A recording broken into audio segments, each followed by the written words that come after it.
हमारे art of life channel में आपका स्वागत है।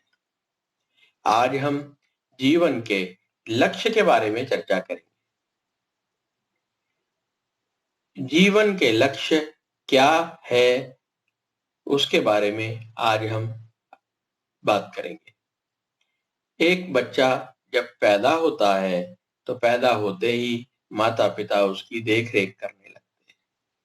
थोड़े समय बाद वो बड़ा होता है और शिक्षा ग्रहण करने लगता है। शिक्षा ग्रहण करने के बाद वो अपना कोई ना कोई कारोबार करने लगता है और धन अर्जन करने लगता है।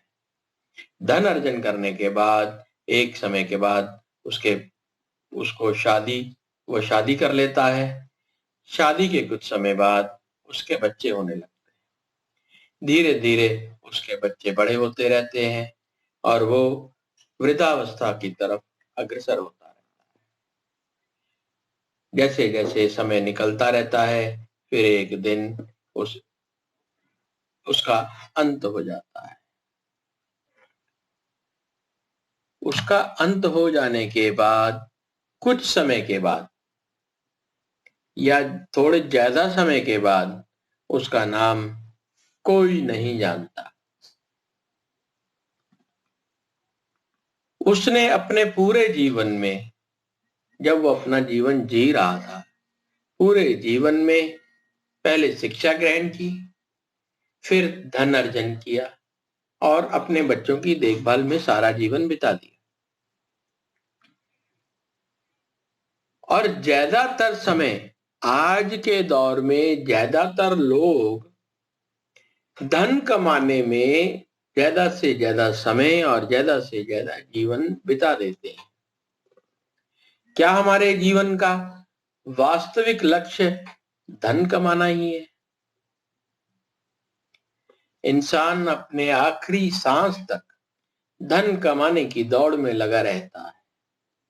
वो ज्यादा से ज्यादा धन अर्जन करता रहता है, अपने आने वाली संतानों के लिए धन इकट्ठा करके, प्रॉपर्टियां बना के इकट्ठा करता रहता है और रखता रहता है। एक दिन उसके मर जाने के बाद, कुछ समय बाद, उसके बच्चे भी उसको याद नहीं करते।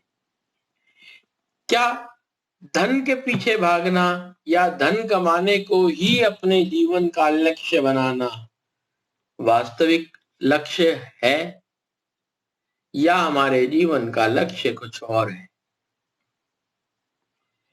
मैं आज इसी बारे में आपके साथ बात करना चाहता हूं। या हमारा लक्ष्य कुछ और है जिस वजह से हम इस धरती पर आए हैं और हमें अपने समाज में, अपने देश के लिए हमारा कुछ दायित्व है।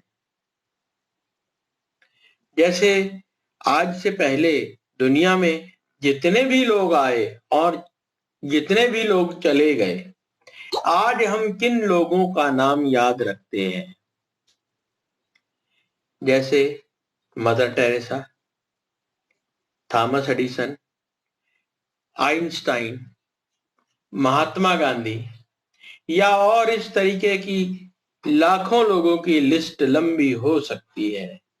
क्या उन लोगों ने अपने जीवन का लक्ष्य प्राप्त कर लिया? लक्ष्य जो भी रहा होगा उनका, लेकिन आज बहुत समय बीत जाने के बाद भी समाज उनको याद तो कर रहा है। थॉमस एडिसन चाहे इस दुनिया में नहीं रहे, लेकिन उनके किए गए आविष्कार तो दुनिया को जीवन सरल बनाने में मदद कर रहे हैं।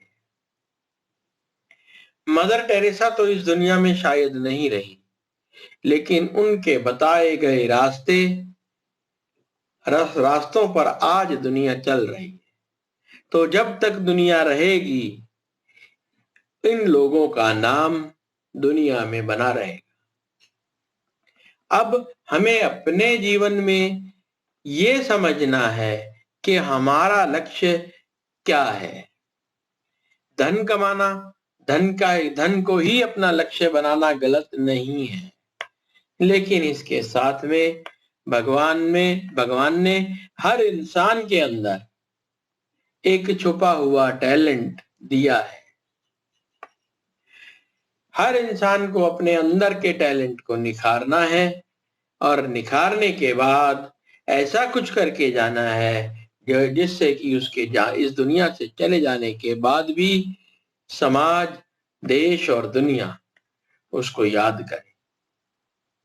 हमें केवल अपने मन में यही चिंतन करना है कि हमारे अंदर ऐसी कौन सी खूबी है जो हमारे समाज के, हमारे देश के काम आ सकती है। अगर हमने उस खूबी को पहचान लिया और आने वाले समय में अपने समाज के लिए हम कोई भी सेवा कर सके और इस लेवल तक हमने सेवा कर दी कि जिससे हजारों लाखों लोगों का भला हो, तो हमारा जीवन, हमारे इस दुनिया में जन्म लेना सफल भी हो सकता है। धन्यवाद।